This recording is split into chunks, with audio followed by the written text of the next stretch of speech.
Hi, welcome to Pictures, Noise and Words. I'm Hedgy, and this is JustPanda. Hello. Hi. Who crazily has agreed to come on the channel. I met JustPanda in London while walking up the road, and someone just went, Hedgy! I did. That's exactly what happened. In this marvellous Scottish accent. So, yeah, I mean, you basically just kind of found the channel, didn't you? I did, yes. I found one of your very first Babymetal reactions, and kind of started following you from there. You listened to a lot of bands that you reviewed a lot of bands that I hadn't heard of before. So I subscribed to your channel mainly for the Babymetal content, and then it kind of organically grew from there. A lot of the Japanese bands especially. So that's kind of how I found your channel. And it's going to be a Japanese week, people.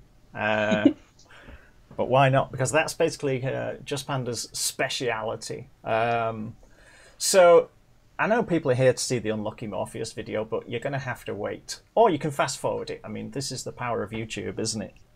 You'd be surprised, actually, just how many complaints I get from people saying, you talked too long before the video. And it's like, I'm sure there's like a bar that you can move if you don't want to listen to me. I'm sure that exists. I've seen that somewhere. Anyway. Or you could just go and watch it somewhere else. So I have a badge here. That is the Babymetal family badge, which you kindly gave me when we met. I can't, hang on. Yeah, there we go. Yes. Whichever I was very pleased to give you that badge. That was the main thing of that whole night, was to meet you and to give you one of our badges. So I was very pleased, and I got a photo with you as well, which was fantastic. That was the highlight of the night. Wow! It was. Yes, it was the highlight. Yes, it was the highlight of my night too. Not forget the fact that we saw Ningen Isu. I know. We'll talk about that later. So, would you want to explain the Babymetal family thing? Well, Babymetal family kind of came out of one of the larger Facebook Babymetal fan clubs at the kind of end of 2017, early 2018. So at the end of 2017, we had the Legend S concert in Hiroshima for Su Metal, and it was announced the day before the concert, that Yui Metal wasn't going to be performing, and it kind of hit the fan base like a ton of bricks. We weren't kind of expecting that to happen. We weren't ever expecting one of the girls not to be at the shows. So Yui Metal wasn't at either of those shows. And then at the first week of 2018, we were hit with another blow when Kami band member Mikio sadly passed away. And with all this kind of trauma that happened within the community, it became quite toxic in a lot of the fan groups. And the Babymetal family kind of came about from other members who wanted to start a new group that would be smaller and more kind of hand-picked. It was going to be more about the quality of the members than the quantity of the members. So I was invited into that group early 2018, and then a few months later I was asked to be one of the admins for the group. So there's 5 of us admins at the moment, and it kind of just went from there. I then took over the Babymetal family Twitter account. So we've got like over 2,000 followers on there. We've not got as many followers on Facebook as some of the other Babymetal groups, but like I said, we tend to keep ourselves quite small. We're quite a small group, but we promote ourselves as being a positive group. We don't put up with any nonsense. We don't allow any infighting within the community. We get rid of fans like that quite easily. We just get rid of them. We don't put up with any drama in the group. So yeah, that's kind of how Babymetal family started. Right. So if anyone wants to join it, do they have to know somebody who's already in it, or? Well, they can find the Facebook group. It's open but you have to answer a series of questions to be able to get in that only real Babymetal fans might know. All right, I have no chance of getting in. Does this make they're not questions that you wouldn't be able to Google the answers to either, but we get a lot of people who just want to join and then they don't kind of make an effort to say why they want to be a member of the community, so we just bin them. It's as easy as that. Fair But enough. with Twitter, I allow anyone to follow the Twitter account. We run Twitter a little bit differently. Our admin, Marcel, he runs the Instagram group, which has got a lot of followers. He posts on there relentlessly Babymetal content. So check us out on Instagram, Twitter, and join the Facebook group. Okay. A little plug. So you'll notice there was an edit there. I realised as we were talking, I've forgotten to change the background, so it still had an old background on for a different album entirely. So I've gone for this one, which is a nice and generic and non-specific. Anyway, so sorry about that, JustPanda. So there's other stuff we can talk about. However, let's have a song. Mm-hmm. We'll talk about that. And JustPanda's going to stick around for a couple of songs. She's going to be here all week, folks. So we'll go to the next thing, I think, on the next video, rather than have a 2-hour intro to this one. Does that sound like a good idea? Sounds like a great idea. Plus, people will have to tune in for the next video, for the next installment of. So, everyone's obviously seen the title. It's Unlucky Morpheus. It's a song called Unending Sorceress, and it's from this album called Unfinished, which I have to admit completely passed me by. I did not know that this existed, so you've bailed me out here. Okay. Because it only came out end of July. It did, yes. Yeah, I don't know. That. And there's a fair chance that people have all been recommending this to me. I believe it has been. I think it's been heavily recommended in the comments, yeah. Okay, to make it worse for me. So, yes, sorry everyone if I just didn't notice. So let's make up for it. So, I'm going to have to count JustPanda in because she can't see what I can see. So she can't see my video or hear it, so needs to watch it separately. So if you're wondering what the 3, 2, 1 thing, it's just so we can both see at the same time. Are you ready? I am ready, yes. Okay, I'm probably not, but let's go. In 3, 2, 1.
Oh, I took my headphones out then. I wouldn't have been able to hear you. Hello. Are you back? Hello. Right. I very nearly took my headphones out. You don't, because that's what I always do at the end. And then I wouldn't have had a clue what you were saying. So, I've got some genuine questions for you here, JustPanda. But Okay. before that, just to, make you nervous about what on earth I'm going to ask you. The thing about Unlucky Morpheus for me is, apart from it being top quality, which it is, and that's blindingly obvious, is that they've got all of these layers to their music. And luckily the production is so good that you can hear what's going on. One of my great bugbears, and I've said this in the past, is they get somebody playing the violin or the cello or whatever, and they're soaring away and you can't hear anything because the guitar player's playing all over the top of it or whatever. But the production on this is so good and so well balanced that you can hear the layers and the textures and the subtlety, and that song's got so many things going on. You've got the speed, and then you've got a breakdown, and you've got the orchestral background interwoven into it, and you've got the two different vocal styles, and a nice blistering guitar solo, of course, and all of that sort of thing. But it's all woven together so well with such good production that it's a pleasure to listen to, as far as I'm concerned. I absolutely agree. I think the fact that Sharon, who is the guitarist and the screamer, is such a fantastic composer. Yeah. He writes music so well. He's genius level when it comes to composition. You could hear that on previous albums, previous tracks. The Cadaver Revidac. That was it's amazing. incredible. That was amazing. For like anyone who understands music theory, to do what he did on that track is genius, absolutely genius. Yep. And this album, the unfinished album, he's really surpassed himself. It's a great, great album, and you must listen to it all. You must listen to it all at some point. It's such a good record. It really is. It really is. I think I will be. I definitely think I will be. And of course, if anyone's been watching this channel, they know. I'm already a fan of Unlucky Morpheus. It's not like I've not seen them before, so therefore, I'm already, before we even started it, I knew I was going to like it. I'm not going to pretend otherwise. So yes, this album, now I know it exists. I don't know what happened there. I just missed it somehow. Because the thing is, I don't follow the Japanese music scene. I just, people recommend stuff and I go, well, that's good, and I've got to know some of the bands and the style of Japanese music, and that's, I think, something that probably is what attracts us Westerners. Is that the Japanese? I mean, that's power metal, sort of. They've kind of evolved a bit, I think, Unlucky Morpheus, into more of their own style and copying the Western power metal, in my humble opinion. I've said this before. I think the thing that attracts us to Japanese bands is that it's familiar because they're taking power metal or death metal or whichever band it is, but they layer into it their own Japanese influences. So therefore, to us, it's a new thing almost. Yeah, absolutely. I mean, with the Japanese scene, I just feel like a lot of the bands are providing music that we're not really delving into here in the West. I mean, I maybe I don't listen to enough Western bands nowadays, but I can't think of any bands that sound like Unlucky Morpheus that are from over here or from America or whatever. I'm sure there must be some that are slightly similar, but they're a fantastic band, and they're fantastic live as well. I had the pleasure of seeing them almost a year ago to the day at the Metal Matsuri Festival in London, which I will talk about as well, because all the bands that we're going to listen to were at the festival. So and it's the first year anniversary for them. So Unlucky Morpheus headlined the second night, and they were just fantastic. They were fantastic live. Absolutely. What you hear on YouTube, what you hear in the recordings is what they sound like live. They're incredible, absolutely incredible. And when they were having their little break before they came on to do their encore, Jill, the violinist, came out and started playing The Trooper by Iron Maiden. Right. And the whole place went nuts. It was incredible. It was the most amazing time. I think that's all. I think there's some videos of that on YouTube. And I was kind of upstairs in the venue, and when we heard it, we were like, "Is she playing Maiden? What's going on here?" And we just all went crazy. You could see Ladybeard in the corner jumping about, moshing about. It was just such a wonderful moment to kind of hear her play something so well known, so iconic. Yeah, iconic. Yeah, and the place just went nuts. But they're a fantastic band live, and I think that this new record of theirs is probably their best album so far. It's such a good record. Right. Well, follow that. Promoted them. Yeah, well done.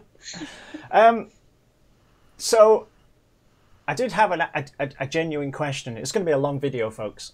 I did have a genuine question, and that was what, before Babymetal came along, yep, if you can remember that far back, yep, what were you listening to? I grew up listening to a lot of rock music from my mum, so I listened to a lot of AC/DC, Maiden, Whitesnake, Wasp. That's kind of what I grew up with. But as a teenager, I listened to a lot of kind of punk music. Not old punk, but kind of American style punk, like The Offspring. Oh, you put me on the spot. Green Day. Yeah, no, I wasn't a big Green Day fan, I'll be honest with you. I mean, I like some of their earlier stuff. They went a route in the late noughties that I wasn't really a fan of. They kind of went down that emo route, which wasn't really my thing. But I listened to a lot of kind of like Alkaline Trio and Blink-182 and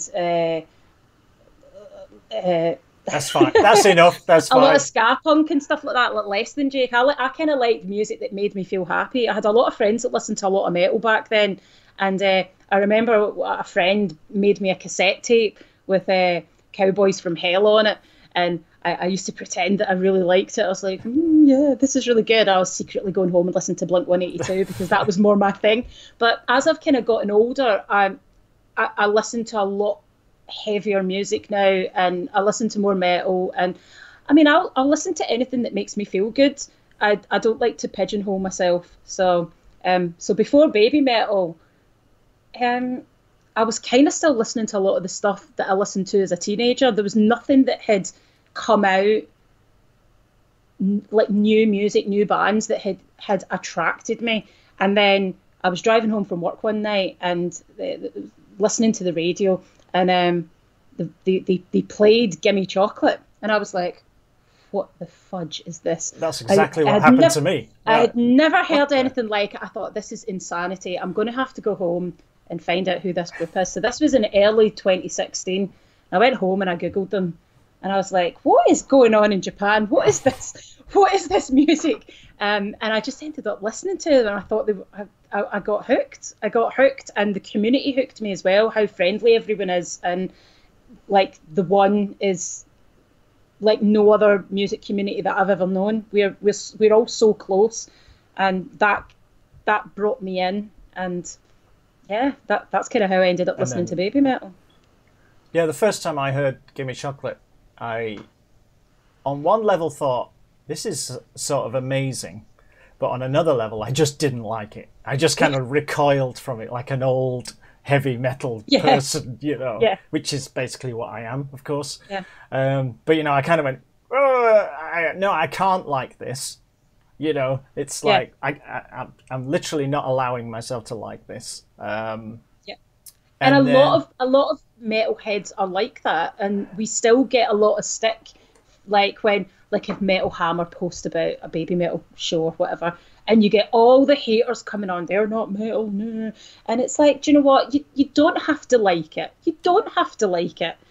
We're not saying that you have to like it, but there's no point in being so hateful when those girls are working so hard and they bring a lot of joy to people. So yeah, I've got no time for it. No time for the haters. if you listen to heavy metal, all you get from people anyway, your whole life, trust me, is people saying it's not any good. So you're kind of marginalized anyway. So Yes. I've always take the view that I don't really care what people like as long as they like it. It's none of my business. I don't have to like it, but they can like Elton John or Justin Bieber. I don't. It's none of my business. If it makes them happy, fine. Exactly. But the thing about Babymetal, and I think it's a lack of understanding, and you know this far better than I do, the Japanese music industry is different. Very. And is it's built differently. How it behaves with its artists is different, and all of that sort of stuff. And I think in the West we have this, and this is me now. This is exactly how I used to think. Was that if you were in a band, well, you're in a band. You're not in other bands, and you're not put together like a boy band. You're in a band. You're a bunch of guys who probably met at school or later by just meeting people normally, organically, and you practiced and you wrote some songs together and you recorded an album and da-da-da-da-da. And I think in the West, by and large, that is what happens. Yeah. It's just that in Japan, it's different. So when we see it, it feels a bit boy band. It feels like something that's been manufactured and put together, because it has. Absolutely. They were an idol group when Babymetal started. They were an idol group that had this metal music behind them. That's how they started. And then when they started getting more of a cult following in Japan, Koba Metal, the manager, he realized that actually people will respond more if they have a live band behind them. And because they used to sing to backing tracks at live shows at the beginning, and I don't think they would have as much of a following now if they had continued down that path. So I think Koba made a really good move by bringing in session musicians, and the musicians that he's brought in for the Kami band are some of the best musicians in Japan. They're fantastic, and they bring so much to the shows as well. So I'm glad that they went that route, and I think that really helped in the West, metalheads kind of realising that actually they are a metal band. They might be three little cute girls, but the band that's behind them can rock harder than most Western bands. And that's exactly what happened with me. You start off with, what is this? And then you can either at that point give up and say, I'm not interested. But I was partly because of this channel. I kind of had to take a closer look at them, if you like. Yeah. And then I thought, hang on a minute, these people really know how to play, and write songs and that sort of thing. So it kind of, I think I came to a realization, along with lots of other things, that it doesn't really matter. If you like it, then you like it, and I like it. I'm pretty open-minded, I think, when it comes to music, as hopefully my channel shows. But I still it's still there in the back of my mind. I still have a slight, it's not quite real, and when I saw them live, I'm sure you've seen my live review. Unfortunately, it was reinforced rather than coming out and going, oh no, it's definitely a band. The way that they did that concert, everyone go and watch my Babymetal concert review.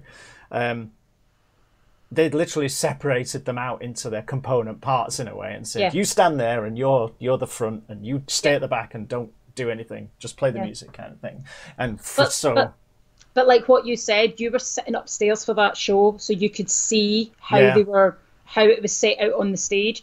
So when I went to the Hammersmith show the night after you went, I was also upstairs because I took my son with me. So I would never normally get seated tickets. I like to be in the pit and amongst all jumping about. I'm too. We got the seated tickets, so I could see exactly what you were talking about. Absolutely. But when I'd been to see them in Tilburg the week before, I was on the floor at the barrier, and it was a whole different view. It was a totally different experience when you were on the floor and you were seeing all the layers stacked up behind one another as it was meant to.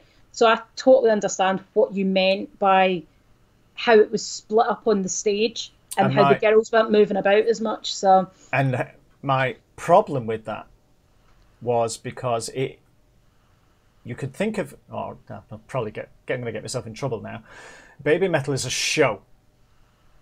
yeah, You know, it's not necessarily like a gig. It's a show, isn't it? And it's choreographed and all of that sort of thing. Like, you know, so I think one thing that surprised me, if you're going to make a show, if you were making a show, you'd make it so it didn't matter where you were sat, they'd thought about it. Yeah. But whereas this was built in one direction sort of thing. If you were stood on level with them or just below them in the middle, it was kind of built like that, you know. That was, but they're not, well, let's not pull that apart. But yeah.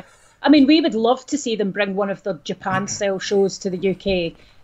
They took the Japan-style show over to the States last year when they played the LA Forum, and it's the first time they've ever taken one of their proper big Japanese productions over there. And it looks incredible. I'd love to go and see them in Japan. I have to see them on a Japanese stage with one of their big performances. I have to see that at some point. That's the dream. The dream, yeah. But it'd be great if they could bring those big productions out of Japan more often. yeah, Financially, I'm not sure how that would work, because they are such huge stage shows, and you wouldn't be able to go and play somewhere like the Hammersmith and have one of those shows. You would need to be in a stadium or an arena. Yeah. So unless they just did one massive arena show with that setup, I couldn't imagine them touring it in the UK. Sadly. So, people who are watching it this far, we've got a whole week of Japanese bands, and one of whom I have never heard of, because so it's going to be interesting. We get there. We've got other stuff to talk about, but let's save it. We don't, rather than make a 2-hour video for Monday. So. Thanks very much, and we'll see everyone in the next one. So, thanks. See you, people.